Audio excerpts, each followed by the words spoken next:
নমস্কার। ওবিসি তালিকা নিয়ে আজ হাইকোর্টে শুনানি ছিল। তো আজকে হাইকোর্ট থেকে ওবিসি নিয়ে কি আপডেট উঠে আসছে সেটা নিয়ে আজকে তোমাদের সামনে একটা ভিডিও রাখছি, একটা আর্টিকেল তোমাদের সামনে পেশ করছি। তো আশা করছি তোমরা ভিডিওটি সম্পূর্ণ শেষ পর্যন্ত দেখবে, ঠিক আছে? তো দেখো, সম্প্রতি রাজ্য বিধানসভার রিপোর্টে আকারে পেশ করার পর যে নতুন ওবিসি তালিকা বিজ্ঞপ্তি প্রকাশিত হয়েছে তা ঘিরে কিন্তু আজকে কলকাতা হাইকোর্টের ডিভিশন বেঞ্চে প্রায় 2 ঘন্টারও বেশি সময়ের কাছাকাছি ধরে কিন্তু শুনানি হয়েছে। তবে চূড়ান্ত কোনো কিন্তু সিদ্ধান্ত এখনই ঘোষণা করা হয়নি। আগামীকাল দুপুর 2টার সময় ফের শুনানি হবে এবং তখনই নতুন প্রকাশিত ওবিসি তালিকা নিয়ে চূড়ান্ত সিদ্ধান্ত জানানো হতে পারে বলে আশা করা হচ্ছে, ঠিক আছে? তো দেখো, আর্টিকেলটা তোমাদের পড়ে শোনাচ্ছি। এই সময় অনলাইন পত্রিকার একটি আর্টিকেল। দেখো, ওবিসি তালিকা নিয়ে ফের জট। কলকাতা হাইকোর্টের বিচারপতি তপব্রত চক্রবর্তী ও বিচারপতি রাজশেখর মান্তার ডিভিশন বেঞ্চে দায়ের নতুন মামলা। আদালতের নির্দেশ অমান্য করে এবং বিধি না মেনে নামমাত্র সমীক্ষা করে তড়িঘড়ি নতুন ওবিসি তালিকা প্রকাশের অভিযোগ রাজ্যের বিরুদ্ধে নতুন তালিকার ওপর স্থগিতাদেশ চাওয়া হয়েছে মামলাকারীদের পক্ষ থেকে।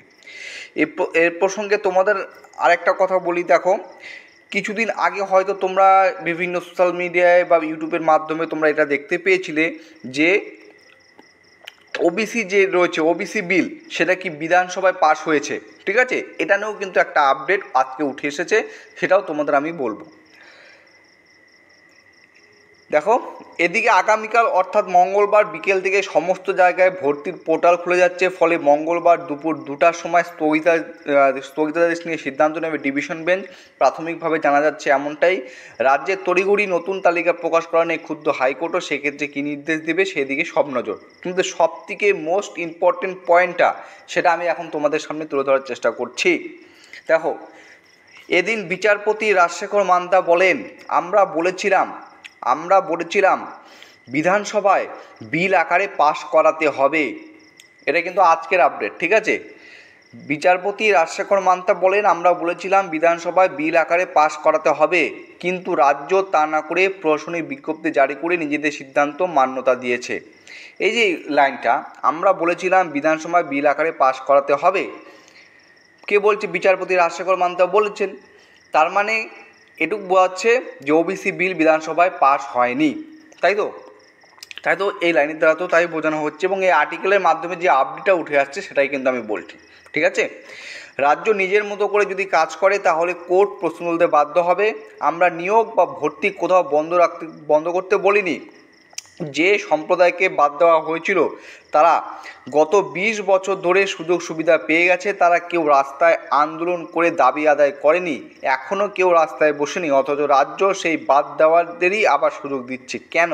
রাজ্যের গোটা লোকসংখ্যার প্রেক্ষিতে সমীক্ষা করতে বলা হয়েছে, কিন্তু তা হয়েছে কিনা সেই বিষয়টি স্পষ্ট নয়। এর পাশাপাশি তোমাদের আরেকটি আপডেট তুলে ধরছি, ঠিক আছে? সেইটা আপডেটটা হচ্ছে, আজ কলকাতা হাইকোর্টের তরফ থেকে কিন্তু আরেকটা আপডেট উঠে আছে। সেটা হচ্ছে বিগত 2 বছরের বেশি সময় ধরে পরীক্ষা না হওয়ার বিষয়টি কিন্তু আজকে তুলে ধরার চেষ্টা করা হয়েছিল, ঠিক আছে, আইনজীবীদের দ্বারা। তো আজকে পর্যাপ্ত সময় ছিল না, তো পর্যাপ্ত সময় না থাকার জন্য সেই ব্যাপারটা বিষয়টি সম্পূর্ণভাবে কিন্তু উপস্থাপন সম্ভব হয়নি।